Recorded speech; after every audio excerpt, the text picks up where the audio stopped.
Been a lot of talk about Gonski education funds and how they'll stop thousands of Australian children falling behind at school. But the man you're about to meet believes a bike could be the simplest solution. There it is. Chris Bonnor is from Big Picture Schools and the Centre for Policy Development, and he joins us now. Chris, talk us through it. How is a bike going to improve our schools? Well, I hope it's more than a bike, Sarah, but, you know, that example really inspired me. I went to a Big Picture school years ago and I spoke to a young man in Year 9, a real tearaway. In his previous school, he just didn't attend, he just didn't bother going to school. And in the Big Picture school, he had an internship in a bike shop for 2 days a week. Now, in schools, we often put students out on work experience in the hope that it switches them back on into learning. But in the other days at school, his whole curriculum, his whole learning plan was built around his interests and his passions in bikes. And I spoke to him at some length. I was a disbeliever.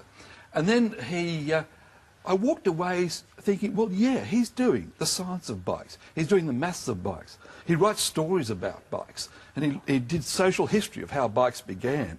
In other words, that was the hook. Hook 'em. That got him in. That was Yep. the hook. And of course, our students in Big Picture schools go on to far more sophisticated levels of learning. I mean, we have one student with an internship with a very highly placed judge in New South Wales, for example, and he will go on to do law. And our students go on to tertiary study, university, and so on. But, you know, we need to have the hook for so many of our young people. So do you think at the moment education is too much of a one-size-fits-all blanket curriculum? Yeah, look, it is, and really, I'd have to say that schools and teachers do a terrific job. And most students, in fact, most young people suit the mould of our schools. Our schools tend to be factory places a bit, and most students probably suit the mould. But there are so many that, even if they last the distance in schools, they're just not switched on. They're just not engaged. They're not learning, and they're not doing as well as they can. And we have to come up with other ways of engaging these kids. This is a radical plan. From what age do you suggest that this type of curriculum be studied? Well, I mean, primary teachers and good teachers in primary and secondary school do a lot of personalised learning now.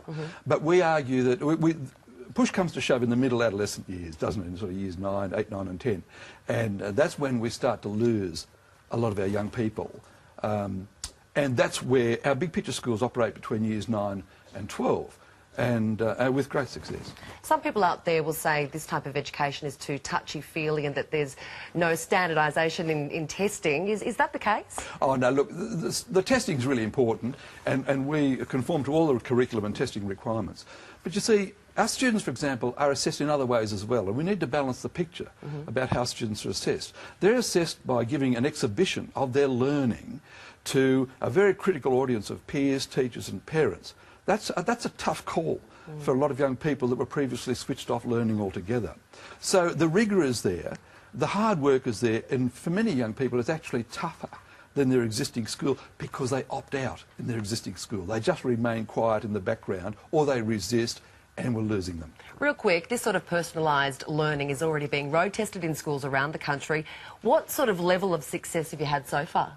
Look, we're doing a major research project now supported by the Origin Foundation and supported also by the state governments, and governments and departments of education have been very supportive. What we're finding is that our attendance rates are up, retention rates are up, students are learning, and the point is that they're engaged in learning from that day forward. You know, so many young people leave school and say, oh, well, that's the end of it. You know, that's the end of my learning life. I'll now go into working life. We integrate the two, and with very measured success. Well, you have 40 years teaching experience in public schools. Certainly have an opinion worth listening to. Chris Bonnor, thank you for joining us this morning.